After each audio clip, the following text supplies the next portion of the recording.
Hello everyone, welcome to Maida's video series. As we know that the moving load definition becomes quite complicated when we are having some irregular geometry or we are having some complex structure. But Midas offers a variety of options via which we can define the moving load. Hence, in this video we will be talking about the different ways through which we can define the moving load cases. So to begin with, I am having a PSC bridge as you can see over here, and we will be defining the moving load case for this. So for that we first go under the load, under moving load, and here we need to select the code first. So Midas offers a variety of codes as you can see. Based upon the different codes, you can proceed with the definition. Then the definition of moving load is a three-step process. First we define the traffic line lane or traffic surface lane. So this depends upon the type of element we are having on the top. Like in case we are having beam element, then we will be using traffic line lane for the definition, and when we are having plate element, then we will be using traffic surface lane. Once the lanes are defined, then we move to the vehicle definition and then the moving load case definition. So to begin with, I will quickly define a traffic line lane using this feature.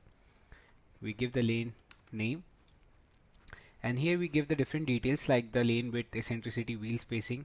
So I'm keeping it as default, and here we select the vehicular load distribution. So as you can see that we are having a like cross beam distribution over this. Like you can see we are having a grillage modeling, hence it is important that the load distribution is properly done in the transverse direction as well. So we'll be choosing the dummy beams in the transverse direction for that purpose, hence I've chosen that.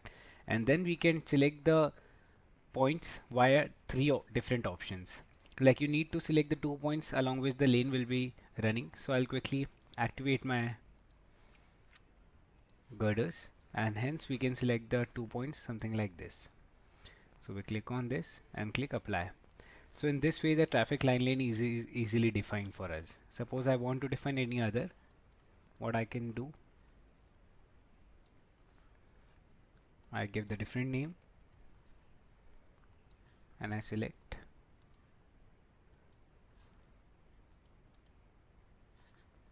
So in this way we can define the traffic line lane. And in case we are having irregular geometry, so as I mentioned, we are having this option by picking a number. So likewise, when you are having curved geometry or you are having skew, or like the geometry is changing, like at first we are having straight geometry and then it is changing to some different direction. So at that location you can just simply select the elements like this. So suppose I want to define the lanes along these elements, so I will select those elements, and even in these elements are in the different direction, that only then also it can be chosen. Then we select the element number, and here we can define them. So in this way we can define the traffic line lane. This is another feature.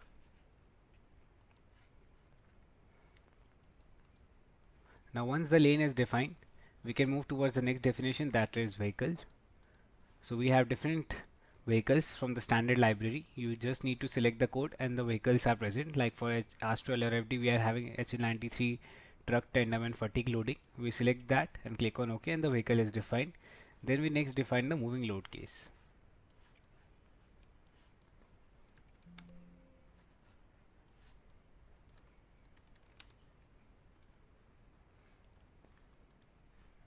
Here the multiple presence factor are accounted, and here we can select the minimum and maximum number of loaded lane that will be loaded simultaneously. So in case I am having three number of lanes and I want to account all the three lanes should be loaded, so I will present here the number 3.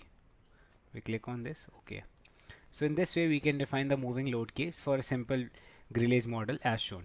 Now another feature we are having is the moving load optimization. So for that I will delete these lanes. Now moving load optimization, we need to provide the total carriageway width, and accordingly the program will provide the lanes. So hence, suppose let me just check the width over here. So we are having around 40 feet width. So I'm giving the optimization lane as 38 feet, and the lane width each I'm having is 10. And here we give the number of lanes. So we give n as 1 and it becomes 2n plus 1. So once this is done, then we can select the 2 points as before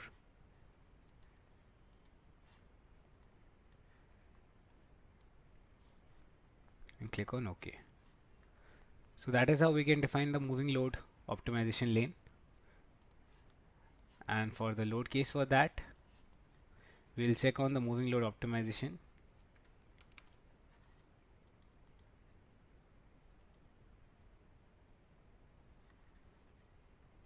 Click on OK. So I simply perform the analysis. Now when we check the results,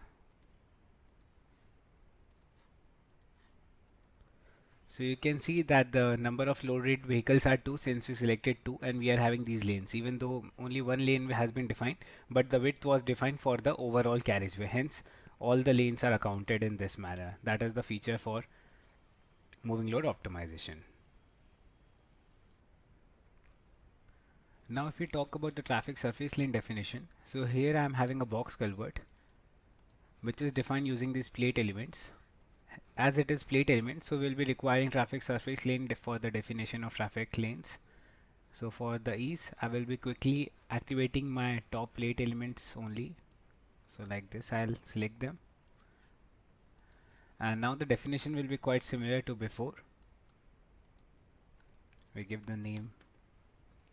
And here I'll be selecting the start and the endpoints like we did before. So in this way, we can define the traffic surface lane. I hope this video was helpful for you, and see you in the next.